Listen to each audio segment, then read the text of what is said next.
6 Şubat'ta hepimizi yasa boğan ve derinden etkileyen depremde hayatını kaybeden kardeşlerimize bir kez daha Allah'tan rahmet ve yakınlarına, tüm milletimize başsağlığı, yaralılara da acil şifalar diliyorum. Rabbim böyle bir deprem felaketini bizlere bir daha yaşatmasın. Eşi benzeri bulunmayan bu deprem, devletimiz ve milletimizin tüm kurumlarının insan kaynağı ve imkanlarıyla seferber olduğunu da ortaya koyan bir sonuç koymuştur. Bu elim felaket nedeniyle yitirdiğimiz tüm canlar hepimizi derinden etkiledi.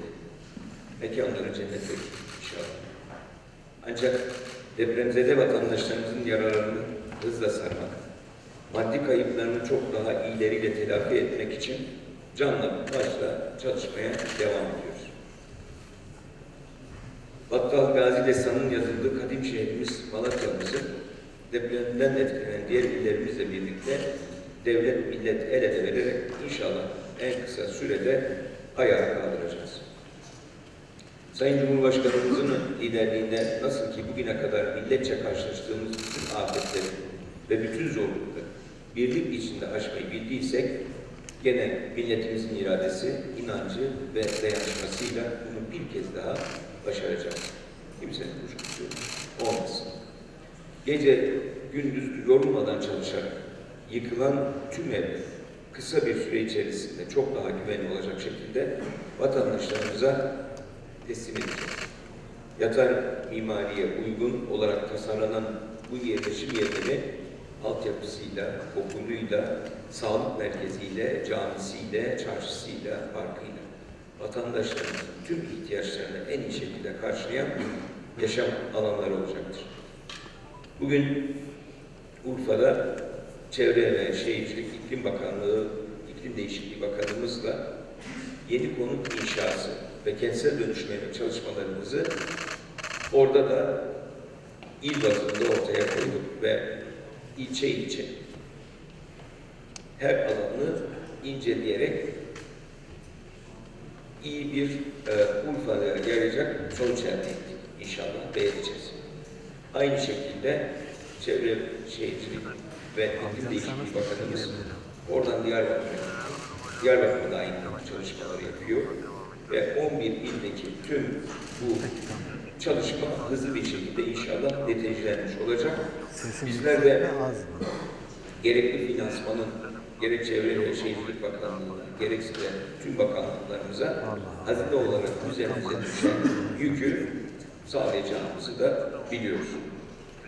Değerli katılımcılar, bakanlık olarak depremin ilk anından itibaren tüm kamu kurum ve kuruluşlarımızın acil nakit taleplerini hızla karşılamak için ilk etapta 100 milyar liralık kaynak ayırdı. Ve bunun için de öncelikle kira yardımını kullanmaya başladık.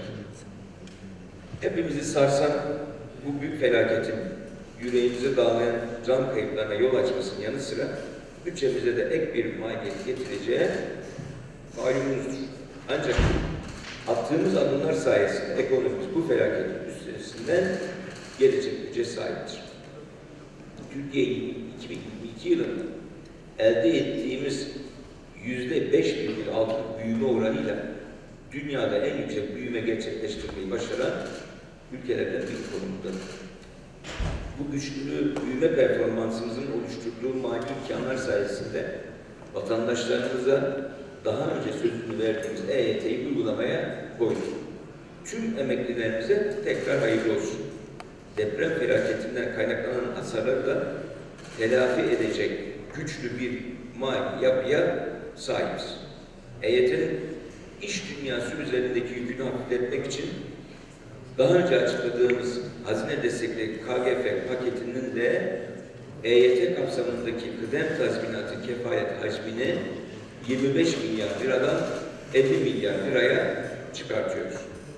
Bu dönemde dahi EYT'yi uygulamaya koymamız, hükümet olarak verdiğimiz sözlerin her daim arkasında durduğumuzun en güncel ve en güçlü örneklerinden biridir.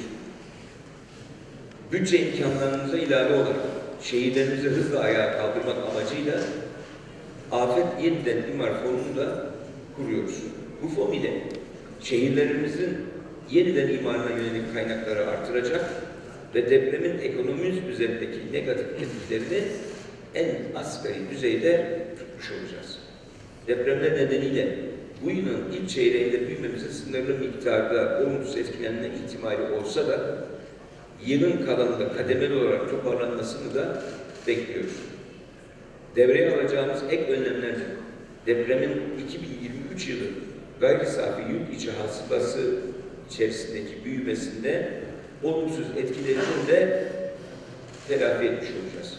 Ülkemizin yaralarını hızla sarıp güçlenerek yolumuza devam edeceğiz. Kıymetli Malatyalı kardeşlerim, hükümet olarak vatandaşlarımızı, sanayicilerimizi, esnafımızı, girişimcilerimizi, ihracatçılarımızı ve çiftçilerimizi her bakımdan desteklemeyi sürdürüyoruz. Deprem nedeniyle ürünleri, işleri veya işletmesi zarar gören tarımsal üreticimizin kullandığı hazine faiz destekleri 39 milyar liralık kredi ödemelerini bir yıllığına vade farkı olmaksızın erteledik. Deprem bölgesindeki çiftçilerimize mazot ve gübre desteklerini önceki uygulamalardan farklı olarak aynı yerine nakdi şekilde yapıyoruz. Ek olarak çiftçilerimize her bir büyükbaş hayvan için 500 lira, her bir küçükbaş hayvan için de 50 lira yem desteğini verdik. Ayrıca büyükbaş, küçükbaş, arılı kovan ve kanatlı hayvanları zarar gören yetiştiricilerimize canlı hayvan ve besleme amaçlı şeker yardımı yapılmasına ilişkin çalışmalarımızı sürdürüyoruz. İlaveten tarım sigortası bulunan çiftçilerimize 18 milyar lira hasar ödemesi yapılmıştır. Çiftçilerimizin olası afetlerin olumsuz etkilerinden kendilerini korumak için tarım sigortası yaptırmalarını tavsiye ediyorum.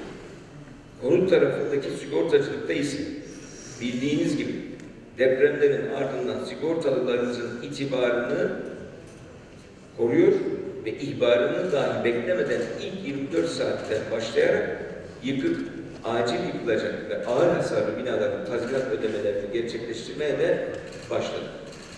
Bu kapsamdaki ödemelerimiz tarım sigortacılığına göre kat ve kat daha fazla olup mevcutluk itibariyle 3 milyar liradır. Şimdi ise tarafımıza gelen ihbarların yaklaşık %80'ini oluşturan hafif hasarlı konutlarımızın ödemelerini hızlandırmak için DASK tarihinde bir ilk olarak yeni uygulama başlatıyoruz.